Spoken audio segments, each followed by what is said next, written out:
Good morning, lovelies. Okay, this is one of my intellectual speaking. I call it. This is what I call it. If you have a boss, in some case, plenty of y'all have many bosses. Everybody want to be a boss on these jobs. They love the word. They in charge of somebody. What most of them fail to understand, especially when you working for a company, is that the same rules that apply to you also, hey, also apply to them. Yes, that's one of the part it seems like they have amnesia about. Yes, can't comprehend that they also have to answer to the same rules and regulations, regardless if they are higher than you. Hello, somebody. Hello, somebody. But in most cases, they feel they don't need to answer because we're in charge of somebody. But what I do not, you heard me, do not like about some people who bossing over you, think they more lording over you. Let's put it that way. That's what we used to say. Yeah, they want lord over you. Yeah, someone died and appoint them, you know, to lord over you. Because there's one carry to the next level. That's when you are not used to something. Number two, never taught you to be in the position. Number three, you don't respect others that you perceive is less than you. And one thing you've forgotten, that death is the equalizer to every human being in this world. Okay? Meaning that you're thus dressed up. Hello? And thus ye shall return. Hello, somebody. They forget that. And they get all these airs and airs and airs about them. Ah ha ha, child, go sit down in the dummy corner and take a seat. Let reality set in. Sickness becomes the equalizer, meaning that some sickness don't care what position you have or what you think you is. Hello? And I say that to say this. When the most, one of the most saddest situation, not sad really, bad situation, is when you have people who supposed to be higher up the rank than you. They the ones you take your instructions from. And they can't remember nothing they tell you to do. For example, if they tell you you cannot move anything without them giving you the instructions, especially of their office. And then some months later, maybe even a year or two later, they might need the same thing they tell you to move of their office. But would they come to you with, um, how come you move this out your office? I didn't tell you. Their approach is so always accusational because they can't remember anything. They call it early onset Alzheimer's. A lot of y'all don't realize y'all working with people who have that. Once you see them in their 50s and stuff, a lot of people have that. It's called early onset Alzheimer's. They so sure they never tell you to do things.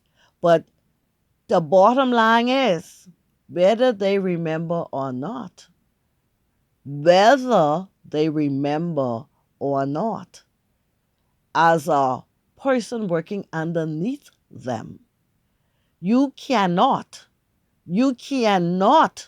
move anything out of their office without them telling you to move it. That's the borderline. That's the bottom line. You cannot move nothing without their instructions. But they can't remember.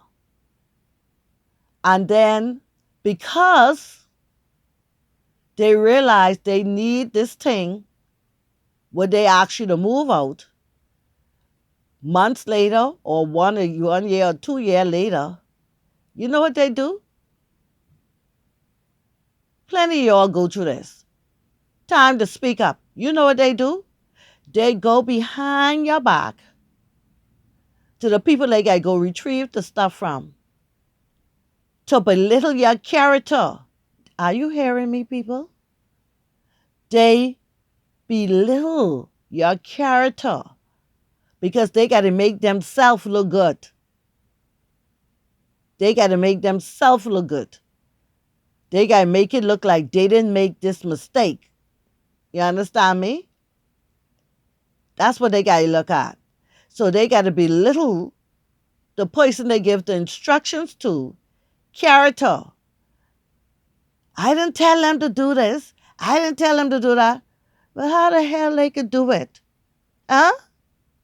That's the question. How they could do it if you did not give the instructions. And nothing cannot be moved because they have early onset Alzheimer's. And it's right there in everyone's face. But they're in denial. They're in denial. Now I know darn doctor. I was training for nurse in my very younger age. But with reading enough documentation on these things,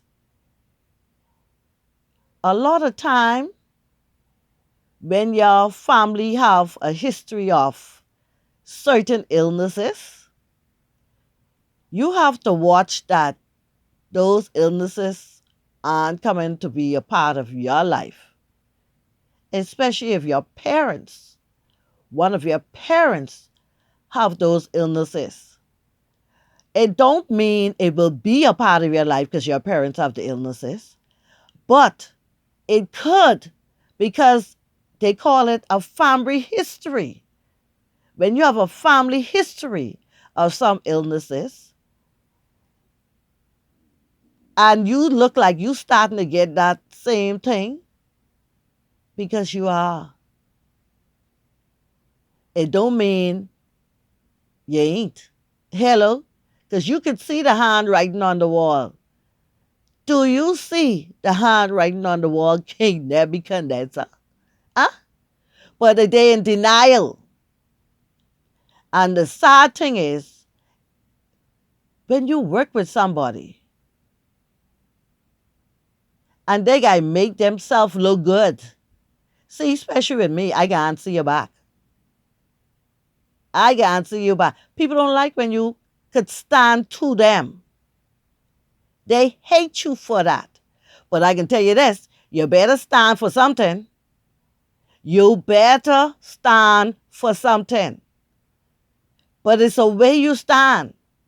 And even though you do it politely, in my case, I do it very politely, they still don't like it because you're making them to be what they are.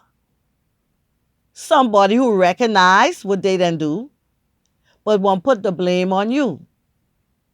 So here you are, you dealing with a darn pretender and a liar and a deceiver. Someone who always trying to cast the blame on someone else.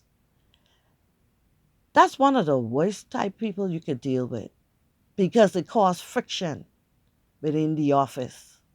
You need to always want to deal with upright people, not who say they upright, not who job because the job supposed to be a job of integrity. You want to really work with someone who upright, who can say, I'm to blame, or I remember, or even if they don't remember because they have the onset Alzheimer's, sometimes they come around, they remember, oh, because you can't tell nobody to move some of your office. You forget. But they can't move nothing out your office unless you give to permission. Okay? Unless you give the permission. And if you know that, then you need to stand firm and say, I might can't remember, but I know she can't do this or he can't do this unless I give the instruction. You have to be careful of those type people. They will continue to throw you under the bus. And especially when you are not around to defend yourself. And that's how people chip at your character to others. They make you look like you don't know what you're doing, or they make you look like you don't want to do what they ask you to do. And all of these negative, a bunch of negative to chip at your character. That's how dangerous that is. And the sad thing about it, in this country, the Bahamas, we dealing with a lot of people who like to benign other people's character, who like to denigrate other people's character. They live for that. They live to bring somebody down. For whatever reason they get, that's a high for some of them. They enjoy that. You have to be careful of people who like to nip at your character. Because one day, if you were younger than people like me per se, and you're trying to leave that job to go to another job, because of the character they cause others to perceive you at, unbeknownst to you, you understand my term? That means you don't even know what they're doing because you refuse to see the bigger picture. You got to look always at the bigger picture. The bigger picture comes around to your character. They denigrate your character. And so if you have to go get another job somewhere, the people who you go to work for, because they cause your character to look or to come in disrepute, the person might say, I don't want this person in my organization. That's how deep that goes. So you have to stand firm. And if you know whatever they told you to move or their office, go to a certain area or certain people, and you know that this a point later they can remember, you better go to that person yourself. Just because believe it or not, they went to the person and say, because they can make themselves look, oh, I didn't tell them to move that. I didn't tell them. And they can make you look like you doing things which you ain't supposed to do. So you better find a time to go to that person yourself and say, look here. That's why you keep records. On such and such a date, this person told me to remove this file or to remove this or that or their office. They never could remember nothing, but I'm not going to be held responsible for it. It might sound like it petty, but it's not petty if it's chipping at your character to others and people looking at you sideways. It is not petty because you're dealing with some petty foolishness. So you better stand firm. You have to stand for something.